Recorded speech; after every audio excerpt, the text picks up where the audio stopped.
Thanks, Alyssa. It's great to be here again with you all this morning. I was here on Monday. I'm back. It's now Wednesday morning, day 3 of sexual assault victim advocate training. And today we're going to talk about money. This presentation we titled as Money Matters, and it talks about the economic empowerment of survivors. So this is really what we're going to focus on learning today. But I want to remind you that we want this to be interactive. I have a couple polls. We have a couple discussion questions in the middle and at the end, and we have some videos for you. So we want to learn from each other during this presentation because I don't hold all the knowledge in this space. So there's some opportunities for us to share. These are the objectives for you to consider during our time today so that we can prepare to learn more about this topic. So after this presentation, you should be able to describe the economic cost of sexual assault for survivors, understand the role social and institutional inequalities play in a survivor's financial security, understand financial abuse, develop strategies for discussing money with clients, and develop strategies for cultivating financial stability and safety for clients facing economic challenges. So we're going to talk about some of those resources as well. So the objective today, or the overview for today, is to talk about the economic impact of sexual violence and to talk about survivors and how to talk to them about money. I'm going to provide you a little bit of information on the Sexual Assault Legal Institute, and we'll have some closing and questions at the very end. So why does this training matter? When we are looking at putting together the sexual assault victim advocate training, we have 9 webinars. So why does money get an entire section of this training, an entire day? So we live in a society where people are taught not to talk about money, which therefore leads to survivors and their families not feeling safe to engage in these conversations. Or they might not fully be aware of their financial situation or the options available to them to assist them financially. But we know that this imposed silence and lack of awareness is a direct result of inequality and oppression. We have the tools as advocates to empower survivors and the community to receive the financial support that they need. I'm really excited and passionate about this training because it gave me a qualifying way to talk about what I was seeing anecdotally when I was doing direct service work. And it'll give you some tools to use in your work to help empower survivors around their money and their finances and give them some resources. So I do want to say, as we get started here, that if this topic is new to you, if you've never talked about the financial impact of sexual assault, you may have some strong emotional reactions to this content, or you may be triggered. So as always, we encourage you to take care of yourself during those moments. And if you have to step away, know that the slides and the recording will be available to you afterwards if you want to go through it at a different pace that feels more comfortable. So let's start off with some poll questions. So I'm going to find the poll here. I'm going to launch this first poll. So we're going to talk about how often money is a barrier to sexual assault survivors. So if you want to answer this, for the survivors that you've worked with, if you're already working with survivors, how often is money a barrier for them?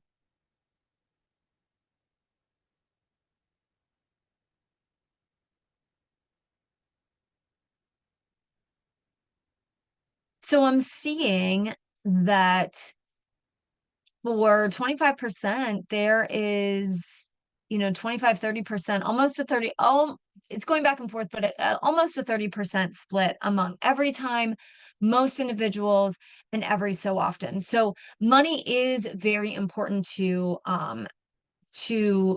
our work helping survivors.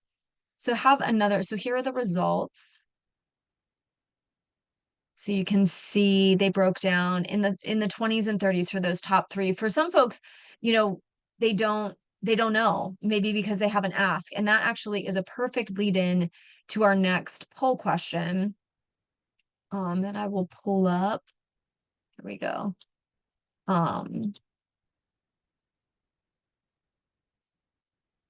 Maybe I will pull it up.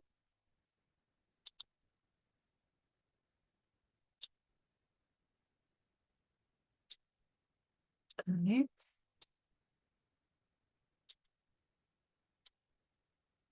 My polls are going a little slow. Here we go.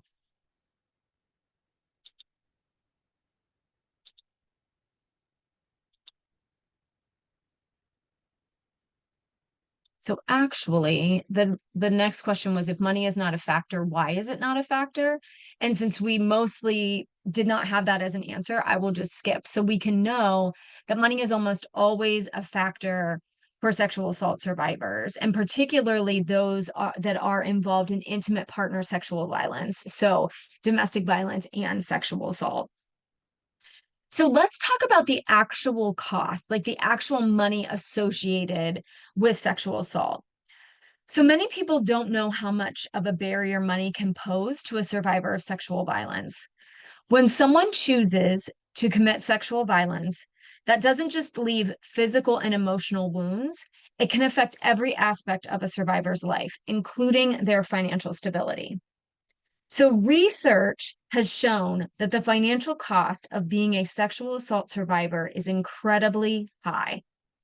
So, the CDC research found that someone surviving rape or attempted rape, they have an estimated loss of $122,462 over their lifetime.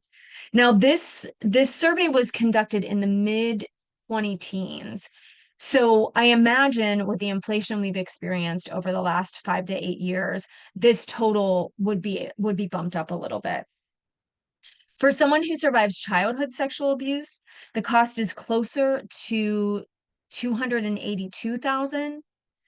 And nationally, there's economic costs, including costs related to healthcare, mental health care, productivity loss, impact on higher education, and childcare, are 3.1 trillion. These costs add up for society as a whole to this huge number that we're looking at. And one of the things that this number, so they break down this 3.1 trillion into billions of dollars for criminal justice costs, trillions for medical costs, and $1 trillion for loss of productivity at work. So I want you to think about what this cost of $3.1 trillion is to survivors, to our society, because that's the cost we're all paying, and the individual cost of $100,000 to $300,000 over their lifetime. I want you to think about those totals for a second. This is life-changing and community-changing money. This is money that would be in the hands of survivors, or that society could decide to do something else with if we did not have sexual assault. So we talked on our first day during our breathing exercise about how we're all impacted by sexual violence and interpersonal violence. But this is one of the ways to really look at the numbers and how that impacts us. Think about what our society could do if we had 3.1 trillion extra dollars. Think about what that means for education. Think about what that means for our parks and our environment, our economic development programs. Like, that's a lot of money that we could be using other places if we ended sexual assault. So let's break this down a little bit further and talk about where this money is actually going for survivors. So I have a couple of columns here that really talk about the cost of survivors in these different areas. So the cost to survivors at work could be lost wages, or they could lose or fire or quit a job because after an assault, they just are not able to work in that same environment. So this could lead to unemployment, or for many survivors, underemployment, a loss of focus and performance, taking additional sick days, a loss of development opportunities. So Survivors may miss out on things like going to a conference or presenting at a conference or traveling with coworkers because they don't feel safe traveling. So these are all things that can affect their work. Um, in education, this could be skipping class or withdrawing from a course if they're in a higher education situation. It could be dropping out or being forced out of school, an incomplete college degree, transferring schools. So anyone that may have been in higher, that may have a college degree and transferred schools, know that sometimes that can be expensive and you can lose some credit hours. So, it may sound easy to have a sexual assault survivor that was assaulted on their campus to just transfer to a different school. And often we say it that way, they could just transfer. But that also comes with an economic and an emotional and a mental cost to them. So that's not something for us to think is an easy process for survivors. This may also have a negative impact on their educational goals. So they may have to switch majors, which could delay their graduation. They may have to drop out of classes because the perpetrator is in those classes. So there's a couple of different things that can affect their education. I do always want to say here that student loans can't be like defaulted on. You have to pay that money back, whether you graduate or not. So someone that is 2 or 3 years into their college degree, if they drop out, they have to pay that money back without earning that degree, which could potentially give them some more earning power. So education can be dramatically impacted for sexual assault survivors and cost a lot of money for them. The health section of this is interesting because some of this seems to, mental health services of that might make a lot of sense for folks, but also things like STI testing, maybe injuries they sustained during the sexual assault, medication or physical and mental health issues. All of those things can add up to cost. There are some remedies for folks to be able to get financial assistance with some of these things, but typically they have to go through the criminal justice process to do that.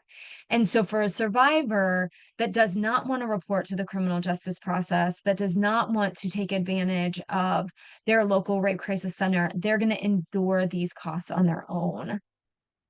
So access to being able to report and being able to go to court for different things can also cost money. So childcare money, higher housing costs. This can be impacted if somebody leaves their apartment or breaks a lease. They could have a bad like housing record, and so it could be harder for them to get a new place, or they could end up in a place where it's not as cost effective because of safety reasons or various things that a survivor encounters. So that poor tenant history can also prevent them from getting the housing that they want. We talked about, and you'll talk about again, that a survivor can break a lease without any repercussions. But again, they have to tell someone they're a survivor. So if they don't want to tell or they don't want to report, that could just mean that they end up with this poor tenant history. Some other things to consider is debt that a survivor may incur, poor credit history, moving or property damage or legal fees. And one of the things that I like to put in this other category as an example, so say for an example, a sexual assault survivor is assaulted in their home, like in their own room, and maybe very hard for them to sleep in that room. Or the police may have come and taken their sheets or their comforters or stuff from their room as evidence, and so now they need to pay to replace that, either so they feel more comfortable or because it was used as evidence. And that is something that often isn't reimbursed in any kind of way. So now they're out for a whole new set of sheets or a comforter or a whole new bed. And that can be a lot of money for a survivor. So that can incur debt, that can then lead to poor credit history, that can kind of be a snowball effect for survivors' finances. So one of the things that we like to do in these presentations when we can is give survivors voice. So I am going to play a video. This is a short video of survivors that are going to talk about what it was like to be in the workplace and try to earn an income after their assault. So I will tell you, when we play videos, as you may know, the volume is different on your computer than it is on ours. So I'm going to try to turn this up, but you may need to also turn your volume up or down, adjust it a little bit as the video.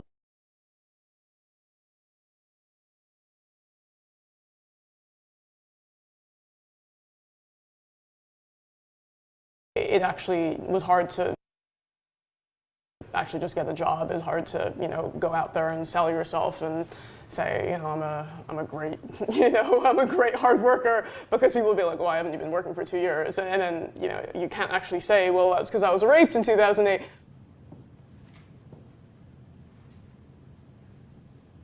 There was also about a 3-year period when I just felt absolutely exhausted. I found it very difficult to get out of bed. I found it very difficult to get on with my life. And I didn't want often to be out in the world. So my career took a complete left turn, or right turn, I'm not sure. But my turn, let's start that over again. My career took a complete turn as a result of the rape. I mean, prior to that, I was actually a film producer, and I'd been working, pretty busy, active life for a small film production company, and it was exciting stuff. We were shortlisted for the Oscars. I went to the Oscars. The post-traumatic stress disorder, the anxiety, the depression. The complete lack of energy I had after the assaults totally robbed me of my ability to work as effectively. So I had to leave my job. The amount of brain space that getting out of bed in the morning, getting clothes on, doing the day-to-day of life suddenly became completely impossible. It was actually years before I was able to work again. I wasn't able to go back to the previous job. I wasn't able to find a job afterwards. I ended up quitting without having anywhere to go in terms of a job. And just, it was just very difficult to deal with those things at the same time. I was trying to phone various people, organisations like Women's Aid and Rape Crisis, sort of because I didn't want to do that at home, because I was still with my ex. I'd be doing that sort of like in meetings room, trying to be as quiet as possible. I'd be going to the toilets and crying and that kind of thing, and trying to hide it. I call that year my zombie year, because I was pretty much a zombie. And of course this had an effect on my career. When once I'd been very energetic and very driven, I found it much harder to get the kind of energy that I needed to go forward and to make work. It's not just that you're crying all the time. You're crying all the time because you don't have a career, and because you literally feel like you're devoid of your own personality as a result of the assault. And it affects the way you trust people in your relationships, and because your career is affected, it affects your finances, which can then have a massive impact, 5-10 years later, because you can't buy property. At the moment, we're seeing a way of talking about mental health in the workplace where it's starting to become allowed to be able to talk about depression, but coming out and disclosing to your employer that you've been the victim of a sexual trauma is still full of taboo and stigmatized. And the number of women who have told me that they have lost their jobs as a result of disclosing it's just mind-boggling, and it's not right.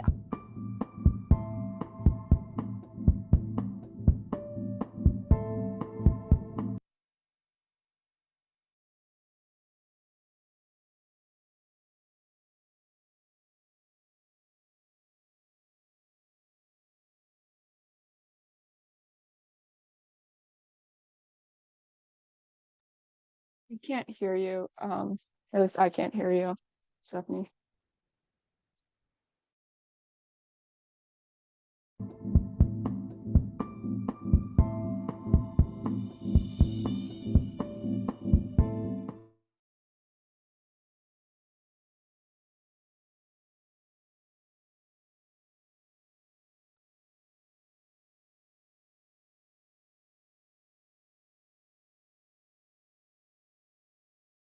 Hey, Stephanie, we can't hear you. Is anyone else able to hear her?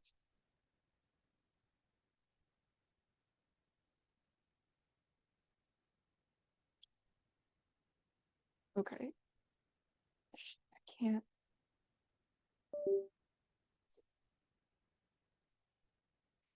Stephanie, can you hear us? Okay.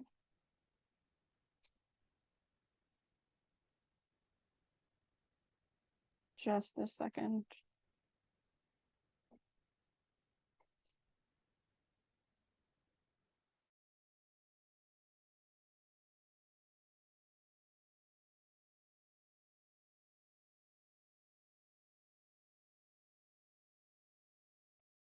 Okay, sorry about that, everyone. Just give her a minute. She's gonna try and figure out what the issue is. Feel free to take a break if needed. If you need to get water, go to the bathroom. Um,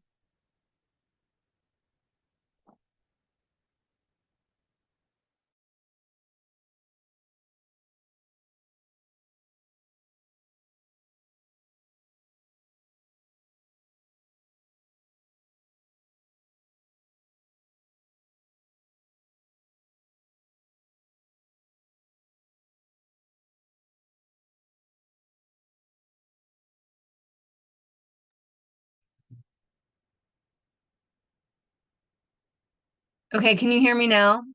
Okay.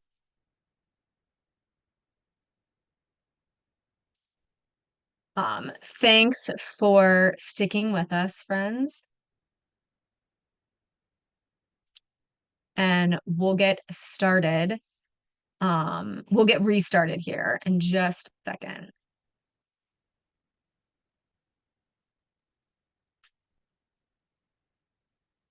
So Alyssa, can you see my financial abuse slide?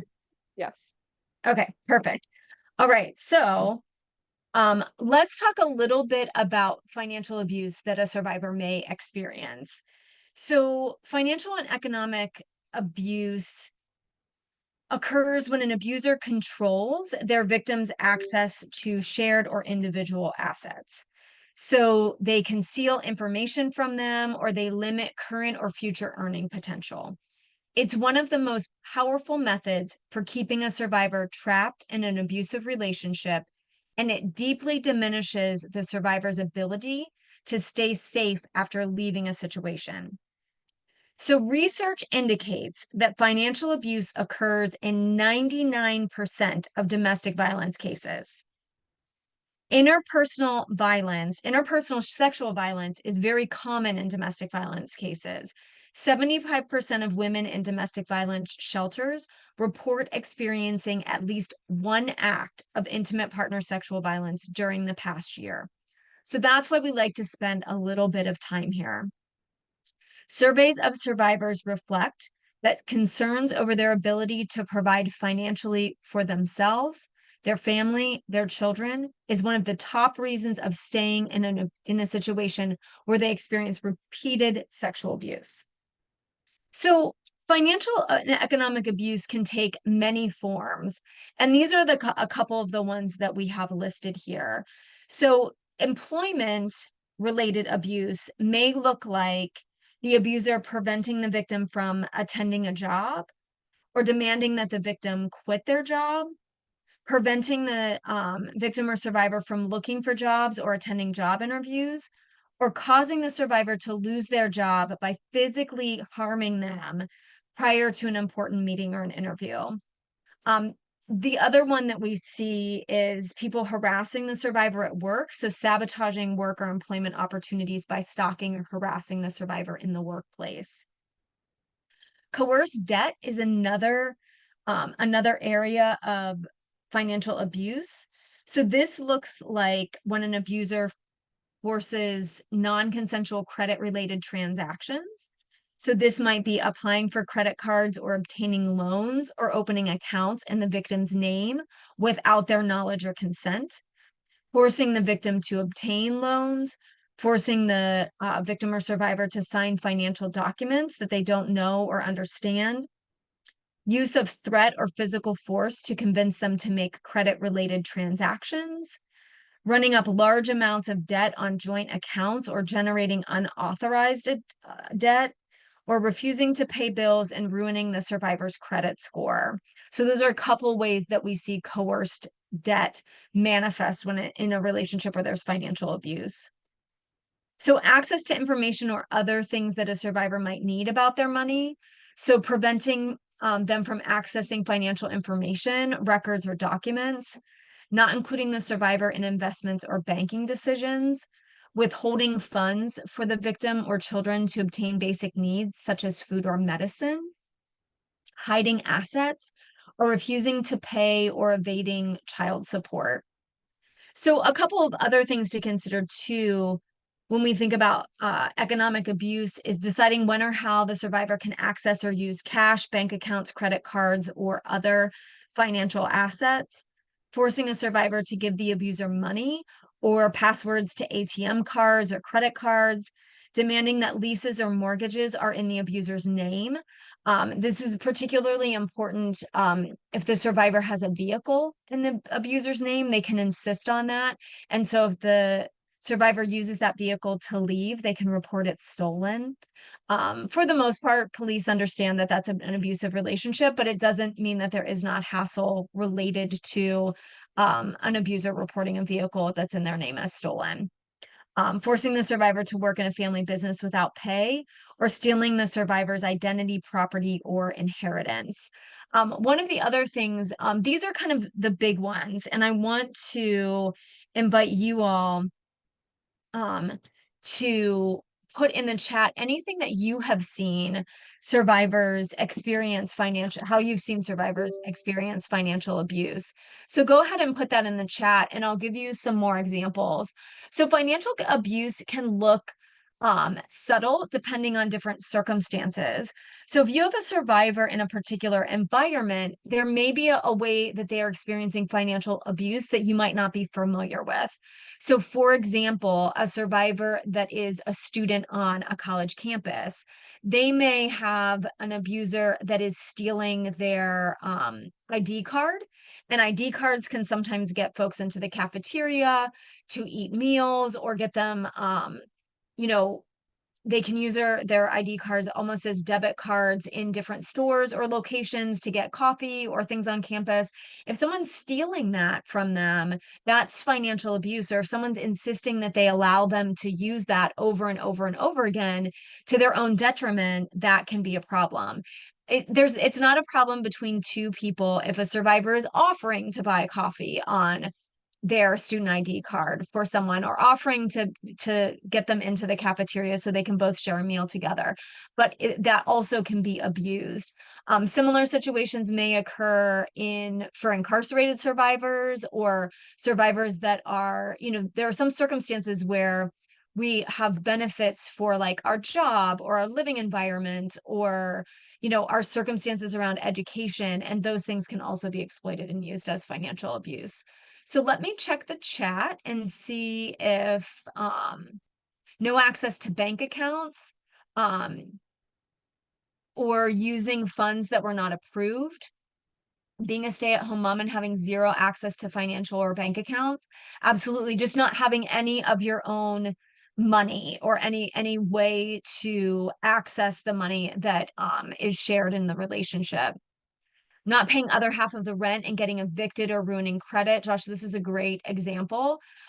Is kind of some manipulation around rent if you are both on a joint lease. Or if you are the only one on the lease and then they stop paying rent, that can also affect your renter history and your credit history. Excellent. So preventing the survivor from getting employment or advancing in their employment, absolutely. Controlling bank accounts. Not paying utility bills that the survivor has in their own name and simply not allowing the survivor to access those funds. Those are all great examples. So thank you all for sharing those. So we have one last part of this first section of the training about the economic disparities of underserved populations. So as we wrap up this first section of the training, we want to end with this very important topic. Inequities that contribute to economic disparities for underserved populations. So BIPOC, disabled people or people that are disabled, the LGBTQ plus community, immigrants, and others that experience oppression in our society face greater financial hardship. The prevalence of sexual assault increases dramatically as annual household income decreases. Survivors with marginalized identities often fall through the cracks when seeking support services, or they do not even seek them at all. USPs are already experiencing barriers to economic attainment without adding this extra layer of survivorship. So you'll see on the screen, I'm going to read a few of them, but you'll see many more of them on the screen here as we look at USP, as we look at some of the economic barriers that underserved populations face. So we can talk about the wage gap and how it affects women, especially women of color and women in the Latino community. Mass incarceration, redlining, which is denying a variety of services or goods like loans or mortgages to survivors, or not to survivors, to the BIPOC community. The school to prison pipeline, workplace and school harassment of the LGBTQ community and how that affects their ability to obtain education and to advance in their careers or to hold a job. Environmental disparities of people that include toxic air and water, natural disasters, and those folks often are already experiencing economic burdens. So people from underserved populations experience so many barriers to economic security while simultaneously being more at risk of being victims of sexual violence in their lifetime. All of these layers of trauma, violence, and oppression intersect with economic insecurities. This is why this training is so important, to continue exploring new ways to serve survivors who are experiencing injustice and stress from so many places, including financial situations. So we like to end this section of the presentation with this quote from CalCASA, the California Coalition, now called Valor US. But in 2017, their guide on the intersectional approach to ending sexual violence made this insightful quote about economic justice. So the economic burden of survivors of sexual assault is real. Women at the margins are the ones who bear the brunt of the harshest realities, including sexual violence, and they do so with the least resources. The most vulnerable communities facing poverty and economic hardship, as well as sexual violence, are dealing with the compounding and layering of burdens that impact basic needs. Their ability to feed, clothe, and shelter themselves and their families. Services need to provide the comprehensive and flexible support that these survivors need. So the next section of our presentation is usually presented by a Sexual Assault Legal Institute legal advocate. We recently had some turnover, so the legal advocate that presented this part of the presentation has left MCASA to pursue nursing, actually. But we recorded the last time that she presented this. So the next 20 minutes of this presentation is her presentation from February. All the same information is the same. But again, I will invite you to adjust the volume on your own computer as this video plays. And then we'll come back with some group discussion and a couple more practical resources for survivors and resources you can use in your advocacy. So the next part of our training, we're going to discuss starting the conversation about economic safety, advocacy, and independence. So before we explore the next steps within this conversation and different methods for navigating those steps, I wanted to acknowledge that similar to many other aspects of our work, these conversations are certainly not one size fits all. In order to have a conversation that's worthwhile for our clients and truly provides supportive guidance and builds upon their strengths, we must acknowledge what sort of things may impact their current financial state and what they may be looking for from us. This includes recognizing that there are a wide range of circumstances, needs, goals, and acknowledging that because we perceive something as urgent does not mean that it is a priority for the survivor. So we need to consider their safety as an integral aspect to effective advocacy in all regards. And that aspect remains integral to ensuring effective economic advocacy as well. So we want to remember that each client may react differently to the conversation and may need something different from you as their advocate.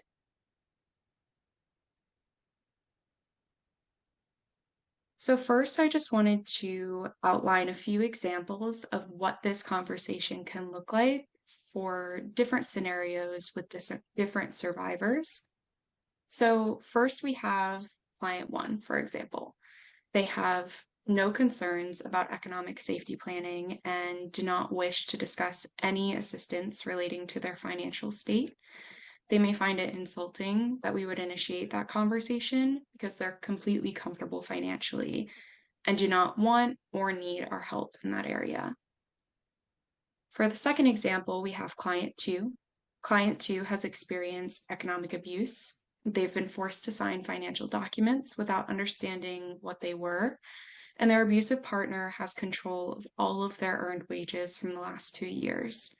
They have shared assets, although the client is not sure if their name is included in anything, and they have children in common. They would not like to discuss criminal charges, but would like to discuss increasing economic safety, potentially through a protective order or family law options. And as the third example, we have client three. They have just physically left the home that they previously shared with an abusive party. They have poor or no credit and are trying to begin saving money but are unsure where to start. They would like to discuss options to assess their current financial state, increase financial safety, and discuss family law options that might be available to them. Their current employment options are limited due to their immigration status, and they're unsure how to navigate the risks after the abusive party previously threatened to use the client's immigration status against them. So I wanted to mention those examples to bring up the possibility of a wide range of circumstances that our clients may be experiencing. We want to be prepared to handle these and any other situations in an appropriate, client-focused, and trauma-informed way. And an important aspect of that is, even if we think we have the answer for a client, we need to remember that our job is to restore this person's agency over their own life and empower them to voice their needs and wants, and simply provide our knowledge and skills to assist them in reaching the goals and priorities that they've set for themselves. So the first step in this conversation is an initial screening. To begin the screening stage, you can start by collecting information. I wanted to highlight here that not all screening questions will look the same across different agencies. So before we talk about what some of those questions might be, it's important to consider as an advocate why you're asking these questions. And in assessing why you're asking these questions, think about how it's relevant to the work that you're doing, how you can use this information and work with this client to increase their safety and alleviate concerns, and where this conversation appropriately fits into your current process. Keep in mind, again, there are a lot of reasons why someone might feel uncomfortable talking about their finances. So it's important to put in the effort to make this conversation feel as natural and seamless as possible. Some suggestions for this stage of the conversation is structuring this conversation to center around the survivor. The goal is ultimately to have an understanding of their current financial situation, what their concerns are, what their priorities are in addressing those concerns, and anything else that they want us to know. It can be really difficult to not let our own perspective of what needs to be addressed here influence the questions that we ask, but just because something stands out to us does not mean that that's a priority for the client. So some examples of how to initiate this conversation are incorporating open-ended questions.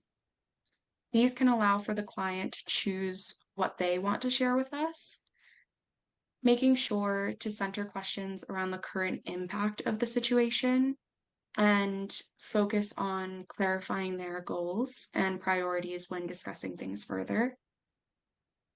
And a few questions that I wanted to include were, how is your situation with money impacting your safety? What are your biggest worries regarding money? Do you have any concerns about your financial situation impacting your access to safe housing, stable income, or employment at the moment? Do you have any financial concerns about your credit, identity theft, or other matters? So once you've gotten through the initial screening conversation, the next step is time to go beyond those initial questions and continue that conversation. This is another stage where I think it's important to logistically assess where this conversation appropriately fits into your interactions with the client.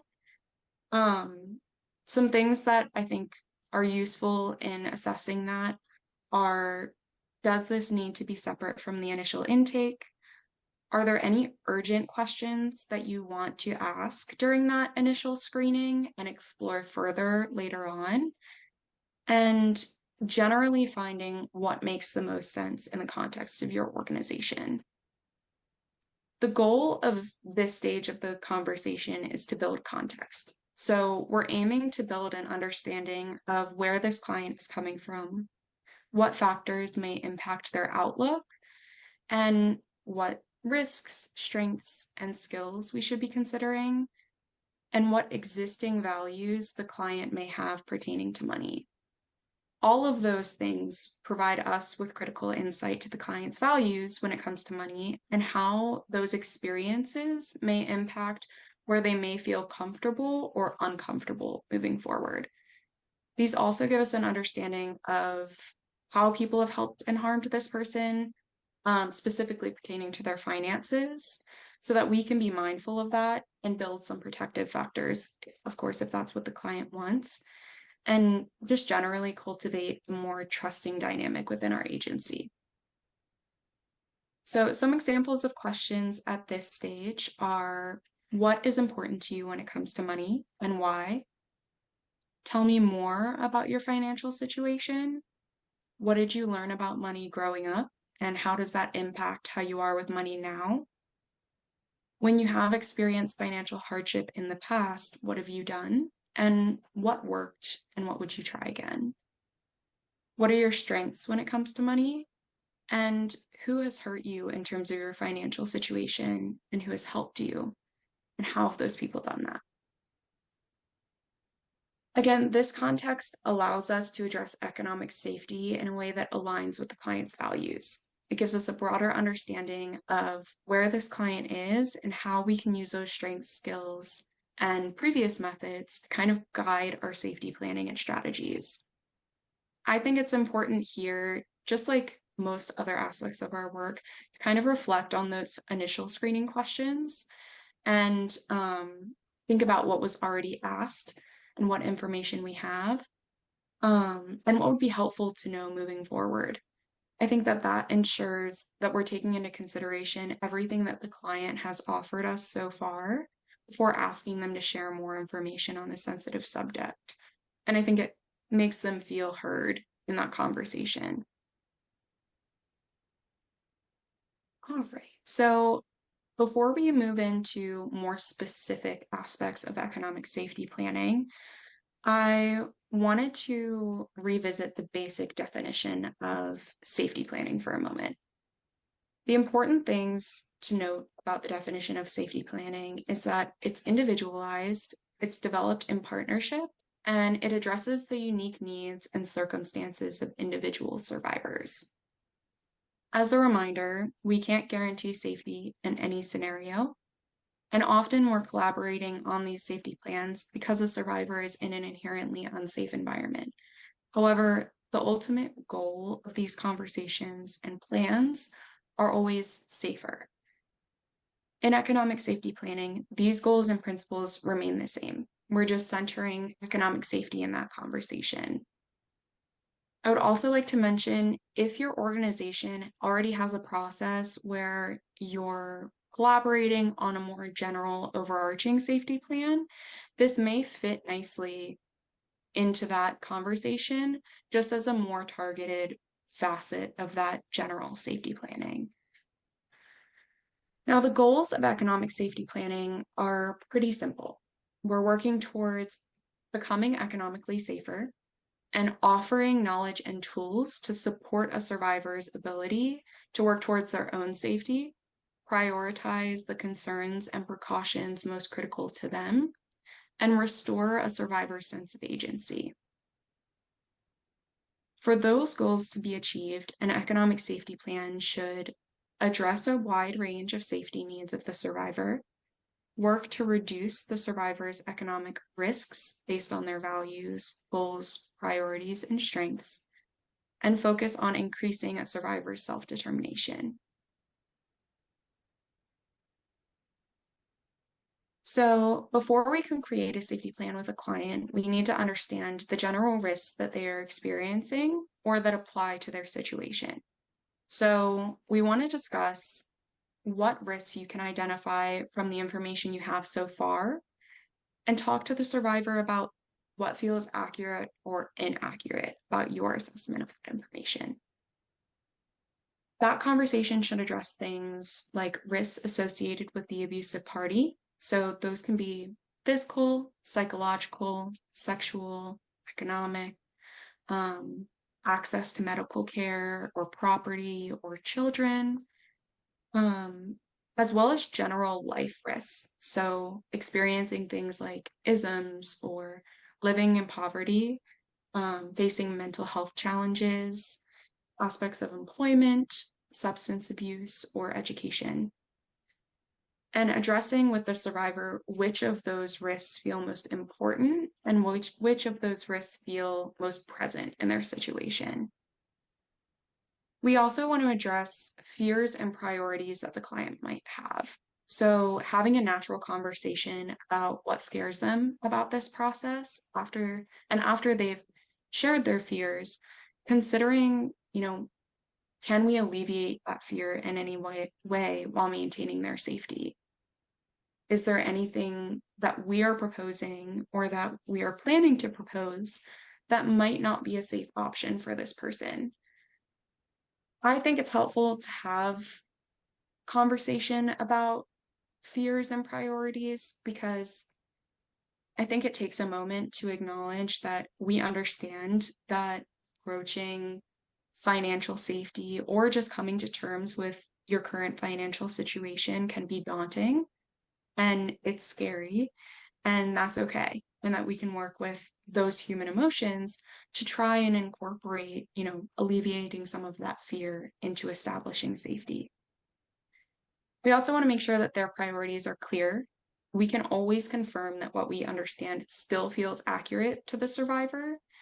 And regardless of where we are in this process, whether that's checking in on how a safety plan that we previously developed is working, establishing, the initial safety plan, that can and should be an ongoing conversation, just to make sure that it's still applicable to them and it's still meeting their needs. So you also want to talk about the resources that are available to the survivor. Some of those are going to be economic, housing, community resources, but you also want to discuss what resources they have in themselves, meaning what skills do they have? How can these skills be used to increase safety? What are their strengths? How can we use those to build resources? And what have we ruled out? I also just wanted to provide some examples of community and personal skills and resources. Personal resources might be things like skills that might create opportunity, strengths that might help build resources, and any methods that they've used previously that have worked for them. Community resources can be things like storage, housing, general support, and partnerships. So before we move on to steps towards safety and security, I just wanted to include a reminder that even though these are steps to increase safety, they're not always safe. The safety of each option needs to be assessed on an individual basis, And during that conversation of risks and safety, that's when we should be kind of assessing whether or not these things are actually safe for this individual. And that should continue throughout the client's safety plan. It's important to know here, if the client does not feel like it's safe, then it's not safe. We can't make that determination for a survivor, and we need to be able to work within the safety of their own situation and adapt to their needs. All right. So we're going to discuss steps towards safety within a few different categories, but the first is surrounding bank accounts. So we should be creating individualized safety plans regarding financial safety and securities. And in addressing some of those things, one thing that may come up is bank accounts. So for bank accounts, this might mean closing joint bank accounts shared with an abusive party. It may mean securing existing bank accounts by changing passwords and PIN numbers, changing passwords on phones, computers, or other accounts, reviewing how to access accounts if they're locked out, and creating new bank accounts if needed. We also want to be sure to address safety as it relates to financial documents. So if possible, financial documents should be gathered and put in a safe place, but sometimes there are a few barriers to that.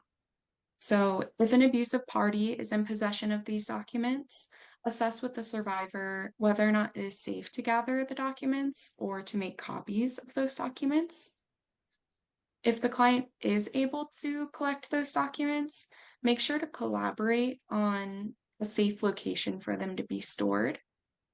And that's not only safe from the abusive party, but just generally a safe place for financial information to be stored.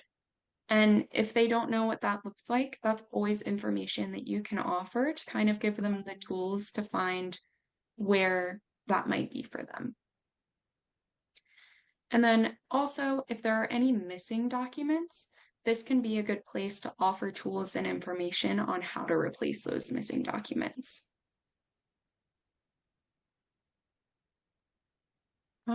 Another thing that is important to focus on is savings. So if access to financial resources is a concern, we want to start discussing potential ways that a client might be able to start saving money. So we want to talk through discussing what ways the survivor might be able to start saving, even the smallest amount, in a safe place. And then also navigate the risks and safety and revisit some of the concerns that the survivor may have mentioned in earlier discussions. These will obviously look different, especially depending on an abusive party's level of access to the client and other risks that might apply to their individual circumstances. But this can be a great place to kind of get creative with a survivor and to take advantage of some of the strengths and skills that you all discussed previously.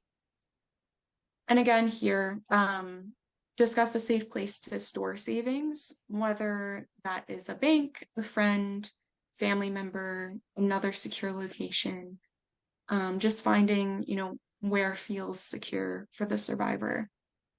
And then also, if it applies to their situation, developing a plan if there is a risk that the savings might be discovered by an abusive party. All right. And then another crucial aspect of financial safety planning is addressing the survivor's cost of living and basic needs.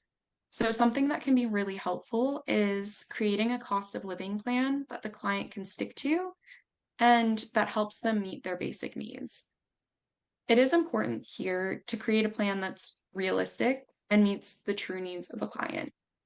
Everyone's priorities and needs look different, and this is really only helpful if you're able to have an honest conversation with the survivor to ensure all of their needs are being considered. If they live with an abusive party, it can also be helpful to make two budgets, one for expenses living with the abusive party and one for living independently. And this is another place where it's really helpful to loop back to what resources this person might have access to and which resources they feel safe and comfortable using. So considering and providing information for community resources, which we'll talk a little bit about later on, um, that might be able to assist in meeting some of the client's needs without additional expense on the survivor. And then also considering safe relationships, whether that's friends, family, whoever, the survivor feels is a safe relationship that might be able to provide additional assistance or support. And especially talking to the survivor to see if that's something comfortable that they're comfortable with. If they're not, that's understandable. And we can always discuss how we can work with them to either make them feel comfortable or navigate, accessing those resources through different means. All right. And then lastly, it's also important to discuss any additional precautions that might be relevant to the client's situation. So you can explore options and determine the relevant additional steps kind of based on their individual needs. But some ideas of what these other precautions can look like is opening a credit line to use in emergencies, reviewing, assessing, and monitoring credit reports for suspicious activity, disputing coerced debt or unknown charges and accounts, disputing identity theft charges or accounts, though that one can require reporting to law enforcement or the IRS, which is, again, an important aspect of safety to discuss with survivors to see if that's something that feels right to them.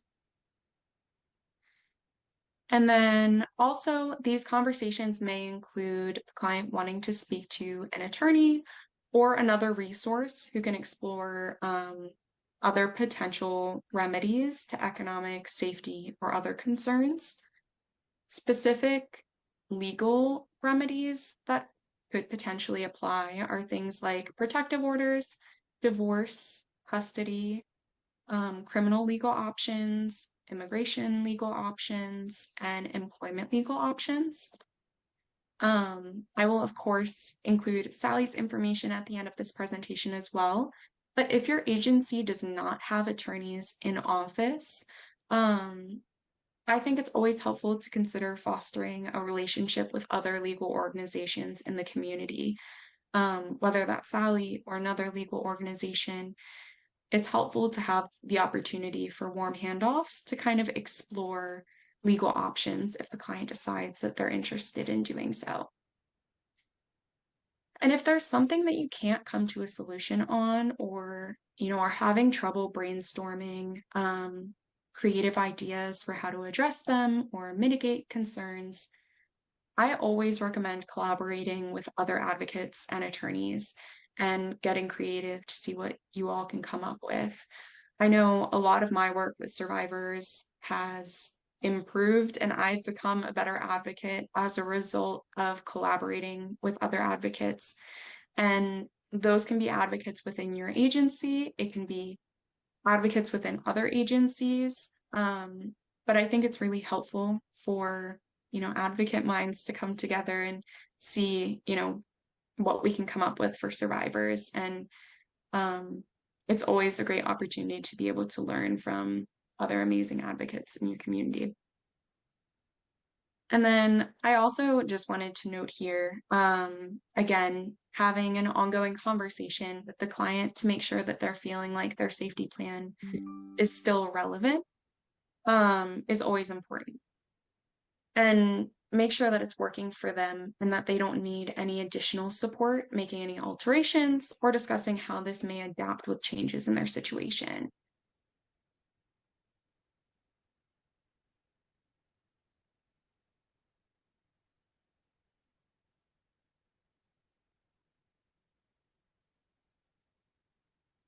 So we're going to have a little bit of a group discussion. So I'm going to invite you to put some comments in the chat on these next two these next two slides. So the first slide, you've heard a little bit what I talked about financial abuse and about the cost of sexual assault survivors.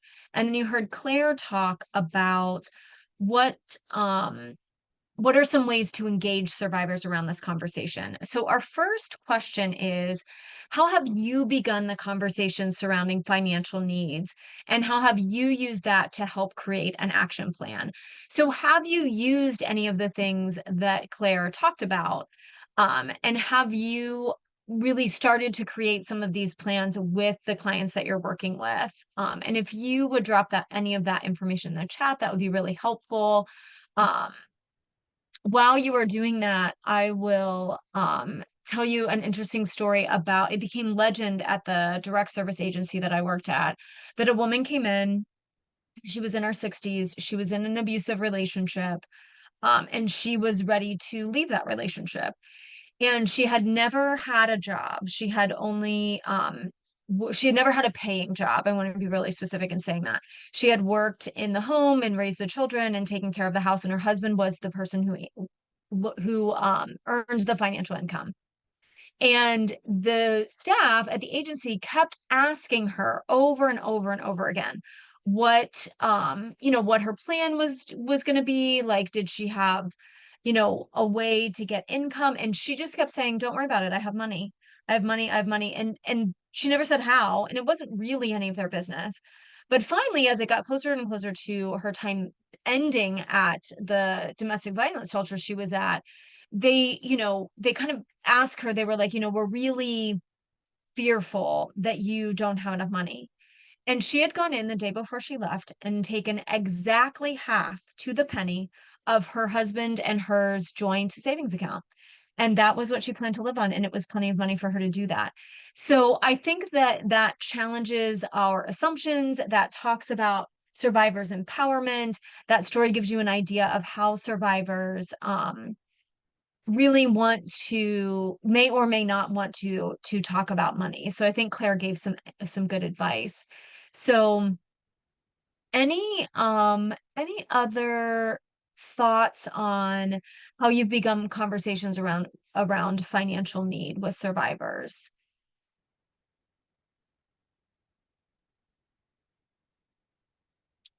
So I would encourage you to think about how to put this information or this topic into your regular conversations with survivors, into your safety planning, into your ongoing work with survivors. Think about, after this presentation is over, how does this fit in?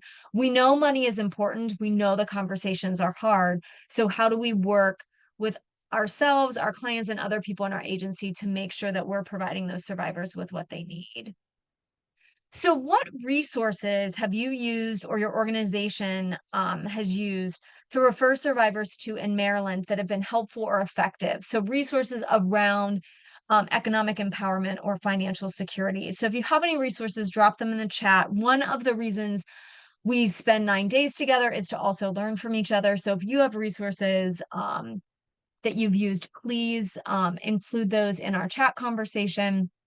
One of the things that we encourage folks to do, and I'll give you kind of a list of resources, is folks can call Maryland 211. And that is kind of a general information line, and it's regional. So depending on where you live, depends on the regional call center you get connected with, and they can provide folks with local resources.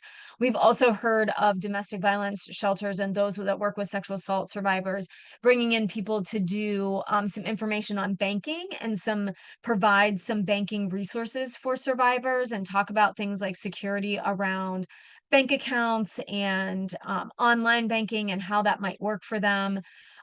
So there are a couple of different resources out there. So much like we have talked about in other sessions, we talk about developing a toolkit for survivors. So these are a couple of things that you can think about when you're thinking about developing that toolkit around financial empowerment and financial security. So I just talked about Maryland 211, which also has a website that's on the screen. So you can use Maryland 211. You can talk about specific victim services that might be available related to money. So things like the Crime Victims Compensation Board. So this is if someone is involved in a criminal trial, they can access these funds through the state and they can reimburse some of their expenses. There may be other victim service specific funds that folks can use. So that's also really helpful to consider. You can also, there may be some houseless service agencies and some shelter and housing options and assistance.